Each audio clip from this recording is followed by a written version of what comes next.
তারপরেও ব্যাংক কেন এই বড় গ্রাহকদের পিছনে ছোটে? মূল কারণ হলো তারা বলে যে সুপারভিশন কস্ট কম হয়। আমি যদি বড় একটা গ্রাহককে সিলেক্ট করি, তার পিছনে যদি যথেষ্ট সময় দিই, উনি আমাকে যে ব্যবসা দিবেন তা দিয়ে আমার ব্যাংকের বা আমার শাখার মুনাফার টার্গেট অর্জন করা সম্ভব। কিন্তু সেই পরিমাণ ঋণ যদি 100, 200, 500 জন সিএমএসএমই বা এগ্রিকালচারাল ক্রেডিট খাতের গ্রাহককে দেই, তার পিছনে আমার সুপারভাইজ করতে অনেক বেশি সময় লেগে যাবে। কিন্তু বুঝতে হবে সিএমএসএমই খাতে বা কৃষি খাতে যে ঋণ বিতরণ করা হয়, তারা সমাজে খুব বেশি ক্ষমতাশালী ব্যক্তি থাকে না।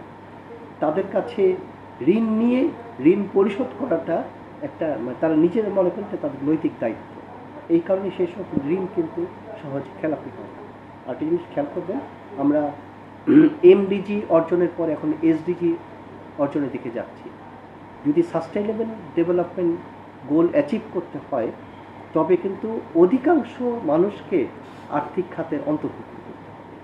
যেটা আপনি কর্পোরেট ঋণের মাধ্যমে, যে পরিমাণ ঋণের মাধ্যমে মুষ্টিমেয় কিছু লোককে আর্থিক খাতের আওতায় আনতে পারবে, সেই পরিমাণ ঋণ দিয়ে কিন্তু আপনি তার চেয়ে 50 গুণ 100 গুণ লোককে ব্যাংকিং খাতের আওতায় আনতে পারবে। তার মানে এখানে ফিনান্সিয়াল ইনক্লুশনের মাত্রা অনেক বেশি হবে, এবং যত বেশি ফিনান্সিয়াল ইনক্লুশন হবে সমাজে ডিসপ্যারিটি তত কমবে, আর যত ডিসপ্যারিটি কমবে বিত্তশালী লোকের সম্পদ তত বেশি নিরাপদ থাকবে।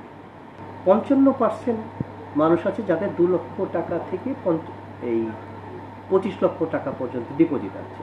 তার মানে ডিপোজিট যে পাই চার্টের সিংহভাগ তারাই দখল করে আছে। কিন্তু আবার যদি বলে করি যে ঋণ প্রাপ্তির কথা, সেটা কনজিউমার ক্রেডিট বা ক্ষুদ্র ঋণ ক্ষেত্রে, সেক্ষেত্রে আবার কর্পোরেটদের আধিক্য দেখা যায়। কিন্তু এই যারা স্মল ডিপোজিটার বা ক্ষুদ্র ডিপোজিটার, মাঝে ডিপোজিট, তাদের ঋণ প্রাপ্তি কম। আপাত দৃষ্টিতে মনে হচ্ছে একটা মিসম্যাচ, কিন্তু বাস্তবে এটাই বাস্তব। কারণ হচ্ছে কি, সমাজে একটা গ্রুপ থাকবে যারা উদ্যোক্তা হবে, তাদের মধ্যে আইডিয়া থাকবে, কিন্তু সে আইডিয়া বাস্তবে রূপ দেওয়ার জন্য পর্যাপ্ত অর্থ তাদের কাছে থাকবে না। তখন তারা ব্যাংকের দ্বারস্থ হবে। ব্যাংকের কাজ হচ্ছে ডেফিসিট সেক্টর সোসাইটির এবং সারপ্লাস সেক্টরের মধ্যে একটা সেতু বন্ধন তৈরি করে দেওয়া। ক্ষুদ্র, মাঝারি, বিভিন্ন আকারের যে আমানতকারী আছে তাদের সংখ্যা কম, কিন্তু টোটাল ভলিউম তাদের অনেক বেশি। এই ভলিউমটা তখন তারা কাজে লাগায় এই যে যারা মুষ্টিমেয় ইনভেস্টার আছে, যারা বড় আকারের ইনভেস্টমেন্ট তাদের প্রয়োজন, কারণ তাদের কাছে সেই ইনভেস্টমেন্ট কাজে লাগিয়ে বড় কিছু করার সক্ষমতা আছে, কিন্তু ঋণের পর্যাপ্ততা নাই, অর্থের মূলধনের পর্যাপ্ততা নাই।